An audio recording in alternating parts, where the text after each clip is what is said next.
horas entre amigos, familia y cafés. Y es que una sobremesa sin café es como una Navidad sin villancicos, y eso es algo que nadie quiere que pase. Esta Navidad disfruta de tu coffee shop en casa. Merry Coffee y próspera sobremesa. Se acerca la última batalla. Esta es Ordos, una ciudad ubicada en el norte de China. Tiene miles de viviendas, parques, teatros, aeropuerto y toda la infraestructura necesaria para el funcionamiento de una ciudad promedio. Lo particular es que está prácticamente deshabitada. Su construcción comenzó en 2004 y se esperaba que habría 1 millón de habitantes, pero solo viven unas 100.000 personas. Esta otra ciudad, Yangdushan, una pequeña réplica de París con su torre Eiffel, fue construida en 2008 y diseñada para albergar a unas 100.000 personas, pero viven menos de 30.000 entre decenas de edificios vacíos.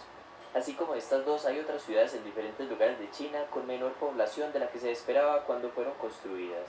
Por eso se les ha denominado como ciudades fantasma. En 2014, 50 ciudades chinas fueron calificadas como ciudades fantasma. La pregunta es por qué en realidad se construyeron, qué relación tienen con el endeudamiento de China del 300% de su PIB y por qué el gobierno chino no se atreve a frenar este fenómeno. Desde la década de 1980, con sus políticas de liberalización económica, China aceleró su proceso de industrialización basado en una economía orientada a la exportación. Esto incentivó a los gobiernos locales a crear zonas industriales para atraer actividades manufactureras y de esta forma impulsar la economía local. Y ese dinamismo económico provocó la inmigración de trabajadores del campo a las ciudades, lo cual incrementaba naturalmente la demanda por vivienda y demás bienes y servicios, de modo que la expansión urbana y el desarrollo industrial se consideraban como los motores de las economías locales. Sin embargo, a partir del 2006, la desaceleración económica de China afectó la economía de las ciudades, especialmente las pequeñas y las medianas. En 2006, las exportaciones chinas llegaron a un máximo de 36% de su PIB, pero le siguió una tendencia decreciente en los siguientes años. A medida que las economías van avanzando, trasladan factores productivos del sector industrial al sector servicios, lo que se conoce como tercerización de la economía. Pero las ciudades pequeñas y medianas en China han tenido más dificultades que las ciudades grandes en su proceso de reestructuración y tercerización, en parte debido a la falta de profesionales cualificados. Por esta razón y por la mencionada desaceleración del crecimiento industrial, el ritmo de crecimiento poblacional en algunas ciudades intermedias se ha ralentizado, mientras que en las ciudades grandes ha aumentado. Pero esto aún no explica el fenómeno de las ciudades fantasma. Resulta que para evaluar el desempeño de los funcionarios locales se hace énfasis en el crecimiento económico, y debido a la desaceleración industrial y a las dificultades para modernizar sus economías, en estas ciudades intermedias el desarrollo de proyectos inmobiliarios ha pasado a ser el motor del crecimiento económico, es decir, la construcción ha sustituido parcialmente a la industria manufacturera. Esto explica las masivas expropiaciones del suelo a los campesinos y demás propietarios, quienes son compensados con un valor muy por debajo respecto al precio de mercado. En otras palabras, los gobiernos locales compran terrenos a precios muy bajos para vender los derechos de uso o alquilarlos a los promotores inmobiliarios para la construcción de proyectos. Entonces, como proveedores monopolísticos del suelo, los gobiernos locales otorgan tanto terreno cuanto quieren en función de las necesidades de crecimiento económico y no de la demanda real por ocupación de vivienda. Y de esta manera es que se han construido ciudades fantasma, porque el sector de la construcción se volvió fundamental para aumentar los ingresos de los gobiernos locales y por mantener una buena imagen de los funcionarios frente al gobierno central. En pocas palabras, entre más suelos se entreguen o alquilen a los promotores inmobiliarios, mayores serán los ingresos y el aparente dinamismo económico. Por esos incentivos, la contribución del sector de la construcción al PIB nacional se multiplicó por 4 veces, aumentando del 4% en 1997 al 15% en 2015. Sin embargo, hay ciudades que se consideraron como fantasma pero que ahora no lo son, como es el caso de Changzhou.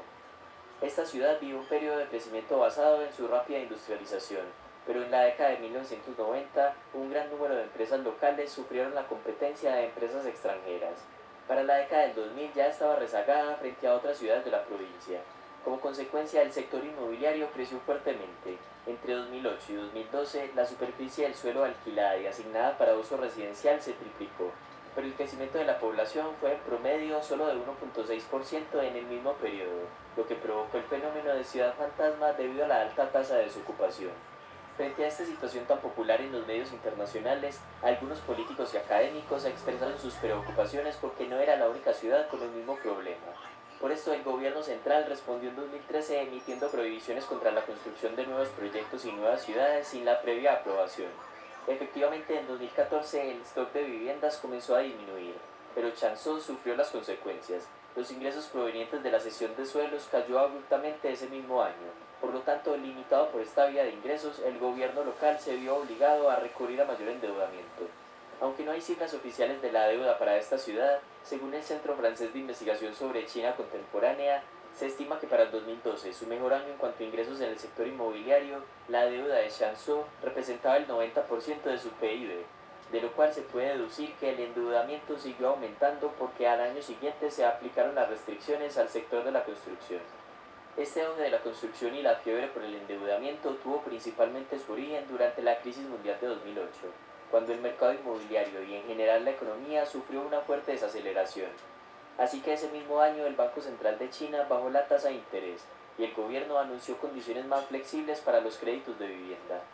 El resultado fue que los préstamos para vivienda se triplicaron, pasando de 9.3% del PIB en 2008 hasta el 29.1% en 2018. De igual manera, los préstamos bancarios a las empresas privadas en China, entre las que se encuentran también promotoras inmobiliarias, alcanzó en 2019 el equivalente al 164% del PIB, mucho más alto que países emergentes como Brasil, Rusia, India y México. Y si miramos la deuda combinada de las empresas, los hogares y el gobierno, el endeudamiento ya alcanzaba el 300% del PIB en 2019. Y como lo mencionamos, a pesar de que no hay indicadores oficiales sobre la deuda de los gobiernos locales, según una auditoría citada en un artículo por la economista Mylène Goulart, en 18 provincias, 16 ciudades y 36 cantones, las entidades territoriales estudiadas presentaban una tasa de endeudamiento superior al 400% de sus ingresos. Es probable que la cantidad de ciudades fantasma haya disminuido en los últimos años gracias a las mayores restricciones, pero a su vez esto ha incentivado un mayor endeudamiento, el cual está estrechamente ligado a la falta de ingresos fiscales de los gobiernos locales, los cuales tratan la tierra como dinero gratis, expropiándola a un bajo precio y cediéndola luego a precios más altos a los promotores inmobiliarios, los cuales también aprovechan las bajas tasas de interés para construir masivos proyectos de vivienda sin una necesidad real. Ahora, ¿por qué el gobierno central chino no se atreve a frenar esta situación? Sencillamente porque alguna subida fuerte en las tasas de interés para encarecer los préstamos o el anuncio de algún impuesto a la posesión de estas propiedades podría desencadenar un aumento en las ventas y si no encuentran compradores los precios caerán y podría estallar una burbuja inmobiliaria, lo cual podría ser grave teniendo en cuenta el endeudamiento de las empresas y los gobiernos locales. Además, el gobierno tampoco puede atacar con mucha fuerza la construcción y el endeudamiento, porque esos han sido los motores del crecimiento económico interno en medio de un panorama de tensiones comerciales internacionales y de recesión económica mundial.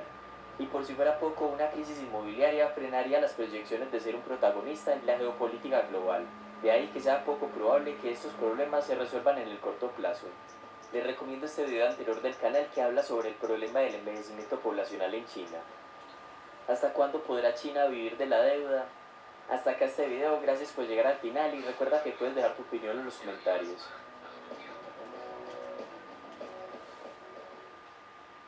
Cuidar la dieta puede ser complicado, pero vender tu coche en Flexicar es fácil. Entras en flexicar.es, realizas una tasación online gratuita y pides cita en tu concesionario más cercano. Flexicar, compra, vende.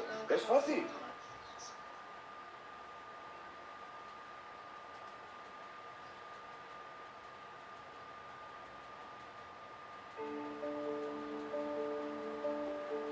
Corea del Norte es como Juego de Tronos, solo que sin dragones. Es aristocrática y capitalista. Lo principal es que Kim obtenga tanto dinero como sea posible.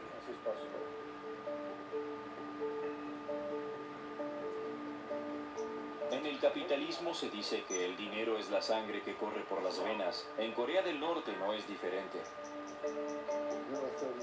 La Oficina 39 está involucrada en todo lo que le proporcione dinero a Corea del Norte. Comercio de armas, tráfico de drogas, falsificación. Se trata de cientos de millones de dólares al año. Yo también hice de todo. De todo. Solo nos decían, pagan dólares.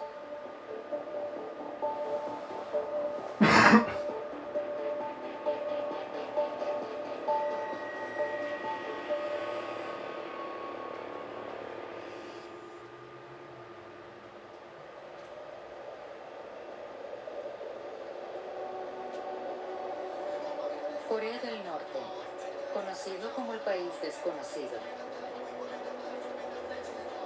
Una dictadura llena de secretos.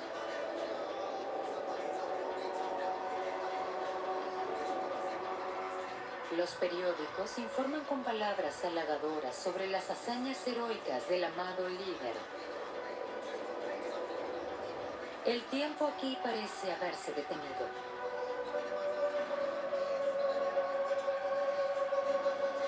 Por número de soldados, Corea del Norte tiene el cuarto ejército más grande del mundo. La familia Kim ha gobernado el país durante 3 generaciones, actúan como reyes y gobiernan con poder absoluto. Su arsenal es anticuado, pero contiene armas nucleares.